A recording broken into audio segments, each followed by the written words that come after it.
Dans cette vidéo, on va apprendre et comprendre comment on ajoute des nombres entiers relatifs. Avant de commencer, il y a 2 ou 3 notions à bien maîtriser. Tout d'abord, des nombres relatifs, ce sont des nombres qui sont accompagnés d'un signe. Il y a les nombres négatifs, accompagnés d'un signe moins, comme par exemple -5, -4, -3, et les nombres positifs, les nombres accompagnés d'un signe plus, comme par exemple +1, +2, +3, etc. Deuxième point important à connaître, les nombres relatifs opposés. Deux nombres relatifs sont opposés lorsqu'ils ont la même distance à 0 et lorsqu'ils ont des signes contraires. Sur cet exemple, les nombres -4 et +4 sont des nombres opposés. Enfin, dernier point à connaître, mais sans doute le plus important. En effet, tout ce qui va suivre dans cette vidéo découle de cette notion. Que se passe-t-il quand on ajoute deux nombres opposés? Premier exemple, on va ajouter les nombres opposés -1 et +1. Le nombre -1 est représenté par un jeton noir et le nombre +1 par un jeton blanc.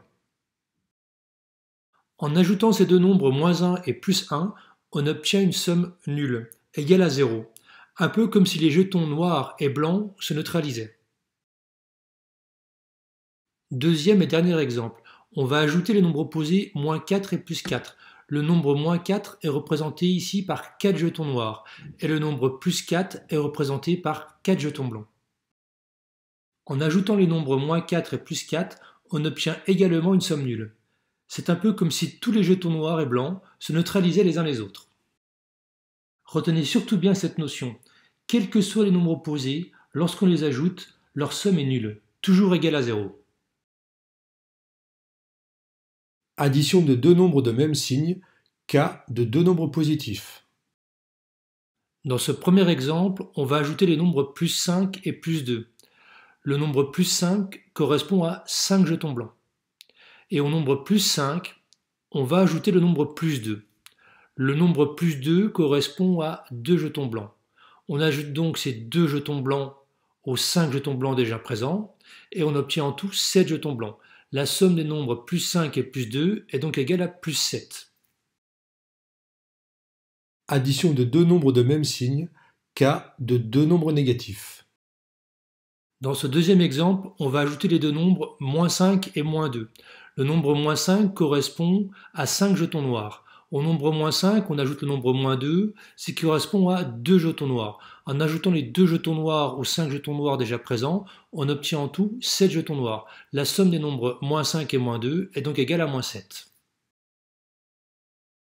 Addition de nombres de signes contraires. Exemple numéro 3. Dans ce troisième exemple, on va ajouter les nombres +5 et -2.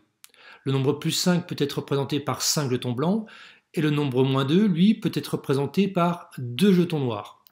Mais souvenez-vous de l'image des jetons noirs et blancs qui se neutralisent, traduisant le fait que la somme de deux nombres opposés est nulle. Les 2 jetons noirs représentant le nombre -2 vont donc pouvoir neutraliser 2 des 5 jetons blancs. Il ne reste donc à la fin que 3 jetons blancs, traduisant le fait que la somme des nombres +5 et -2 est égale à +3. Addition de nombres de signes contraires. Exemple numéro 4. Quatrième et dernier exemple, on va ajouter les nombres -5 et +2. Le nombre -5 peut être représenté par 5 jetons noirs et le nombre +2 par 2 jetons blancs. Et souvenez-vous à nouveau de l'image des jetons noirs et blancs qui se neutralisent. Les 2 jetons blancs représentant le nombre +2 vont donc pouvoir neutraliser 2 des 5 jetons noirs.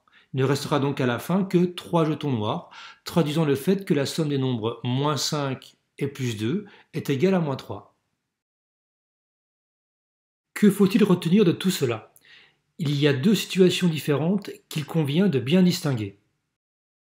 Le premier cas concerne l'addition de deux nombres de signes identiques. C'est le cas le plus simple. Pour calculer la somme de deux nombres relatifs ayant le même signe, on va simplement ajouter les distances à 0, c'est-à-dire les parties chiffrées des deux nombres. Et la somme aura le même signe que celui des deux nombres de départ. C'est assez logique. Quand on ajoute des jetons blancs et des jetons blancs, on obtient des jetons blancs. Donc en additionnant des nombres positifs, on va obtenir une somme qui est positive. Si on ajoute des jetons noirs et des jetons noirs, on va obtenir des jetons noirs uniquement. Donc en additionnant deux nombres négatifs, on va obtenir un nombre négatif. Le deuxième cas concerne l'addition de nombres de signes contraires. Dans ce cas-là, on va d'abord regarder celui des deux nombres qui a la plus grande distance à 0, c'est-à-dire la plus grande partie chiffrée. Par exemple, pour le calcul de la somme des nombres -5 et +2, le nombre -5 a une partie chiffrée plus grande que celle du nombre 2. En termes de jetons, cela se traduirait par un plus grand nombre de jetons noirs que de jetons blancs. En ajoutant ces 5 jetons noirs et ces 2 jetons blancs, on obtiendra au final un certain nombre de jetons noirs. La somme sera donc bien négative, et ce signe négatif est bien le signe du nombre qui a la plus grande distance à 0, c'est-à-dire celui du nombre négatif, -5. Une fois que l'on connaît le signe positif ou négatif de la somme, il faut déterminer la partie chiffrée de cette somme. À partir du moment où l'on a compris que des nombres identiques de jetons noirs et blancs se neutralisaient, cette partie chiffrée est assez facile à trouver. Reprenons l'exemple de la somme des deux nombres -5 et +2. On peut se représenter le nombre -5 par 5 jetons noirs et on peut se représenter le nombre +2 par 2 jetons blancs. Ces 2 jetons blancs vont pouvoir neutraliser 2 des 5 jetons noirs et il ne restera alors plus que 3 jetons noirs. La partie chiffrée de la somme sera donc bien égale à 3, ce qui correspond à la différence entre le nombre de jetons noirs et le nombre de jetons blancs, c'est-à-dire entre la différence entre la partie chiffrée du nombre -5 et la partie chiffrée du nombre +2.